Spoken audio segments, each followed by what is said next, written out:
નમસ્કાર વાલા પેન્શનર મિત્રો, સ્વાગત છે આપનું આપણી આ યુટ્યુબ ચેનલ ભાવેશ મકવાણા ન્યૂઝમાં। તો મિત્રો, સૌથી પહેલાં બધાને જય શ્રી કૃષ્ણ, જય માતાજી, હર હર મહાદેવ। તો મિત્રો, આજના નિવૃત્ત પેન્શનર સમાચારમાં આપણે વાત કરવાના છીએ તો નિવૃત્તિ બાદ જેની ઉંમર 70થી 80 વર્ષની હશે, હવે તેને મળશે સરકાર તરફથી આ વિશેષ લાભ। તો મિત્રો, કયો વિશેષ લાભ મળવાનો છે જેની આજના વિડીયોમાં આપણે વિગતવાર વાત કરવાના છીએ।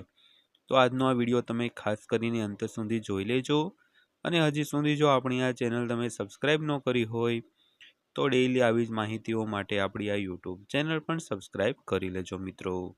તો શરૂ કરીએ આજનો વિડીયો।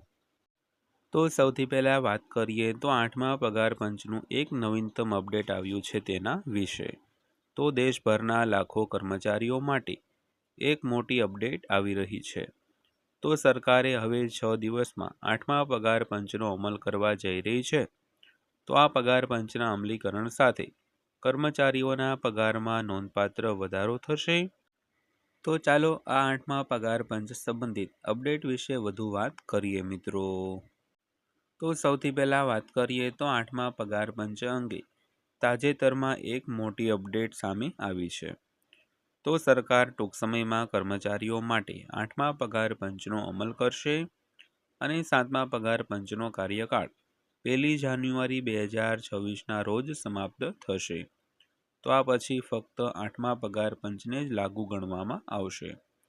તો કર્મચારીઓને પગાર પંચ હેઠળ નોંધપાત્ર લાભ મળવાની તૈયારી છે। તો આ વિશે વધુ સમાચારમાં જાણીએ મિત્રો। તો 2025નું વર્ષ આવવામાં હવે થોડા જ દિવસો બાકી છે।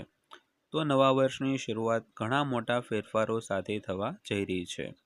તો 7મા પગાર પંચનો કાર્યકાળ 31 ડિસેમ્બર 2025ના રોજ સમાપ્ત થવાનો છે। વધુમાં 8મા પગાર પંચ 1 જાન્યુઆરી 2026ના રોજ દેશમાં અમલમાં આવવાની અપેક્ષા છે। તો કેન્દ્ર સરકારના કર્મચારીઓને આનો નોંધપાત્ર લાભ મળશે, અને 8મા પગાર પંચના અમલીકરણ બાદ કર્મચારીઓના પગારમાં નોંધપાત્ર વધારો થવાની અપેક્ષા છે। તો આવી સ્થિતિમાં એમ કહેવું ખોટું નહીં હોય કે વર્ષ 2026 કેન્દ્ર સરકારના કર્મચારીઓ અને પેન્શનરો માટે નવી ખુશીઓ લઈને આવવાનું છે। તો પગાર પંચ હેઠળ કર્મચારીઓના મૂળ પગારમાં નોંધપાત્ર વધારો થવાનો છે। તો નિષ્ણાંતોએ જણાવ્યું છે કે આની ગણતરી ફિટમેન્ટ ફેક્ટરને આધારે કરવામાં આવે છે મિત્રો। તો હવે 31 ડિસેમ્બર 2025ના રોજ 7મું પગાર પંચ ઔપચારિક રીતે સમાપ્ત થવા આવી રહ્યું છે। તો 7મું પગાર પંચ જાન્યુઆરી 2016માં લાગુ કરવામાં આવ્યું હતું। તો આ વર્ષના ઓક્ટોબરમાં વડાપ્રધાન નરેન્દ્ર મોદીના નેતૃત્વ હેઠળ કેન્દ્રીય મંત્રીમંડળે 8મા પગાર પંચ માટે સંદર્ભની શરતોને મંજૂરી આપી હતી। પરિણામે સરકાર હવે ટૂંક સમયમાં આ પગાર પંચ લાગુ કરવા માટે તૈયાર છે। તો આ બાબતે નિષ્ણાંતોએ શું માહિતી આપી તેની વાત કરીએ તો નિષ્ણાંતોએ જણાવ્યું છે કે 8મા પગાર પંચ હેઠળ નવું પગાર માળખું 1 જાન્યુઆરીથી અમલમાં આવશે। જોકે વાસ્તવિક પગાર વધારો અને બાકી રકમની પ્રાપ્તિમાં થોડો સમય લાગી શકે છે। તેથી હવે પ્રશ્ન એ છે કે 8મા પગાર પંચના અમલ પછી પગારમાં કેટલો વધારો થશે મિત્રો। તો તેમાં આગળ વાત કરીએ તો પગાર વધારા અંગે કોઈ સ્પષ્ટતા આપવામાં આવી નથી।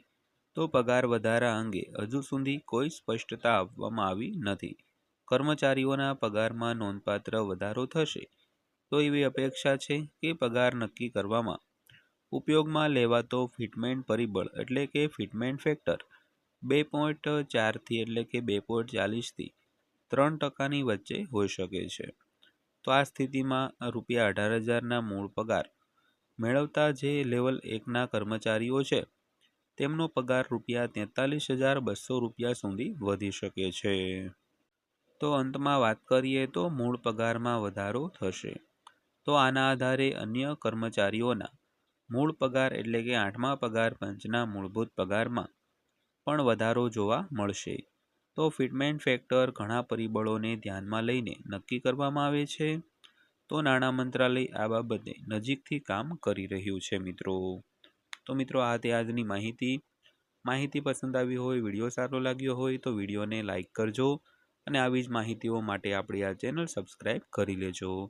તો ફરીવાર પાછા મળીશું એક નવા વિડીયો સાથે, નવી માહિતી સાથે. ત્યાં સુધી સૌને જય હિન્દ, વંદે માતરમ.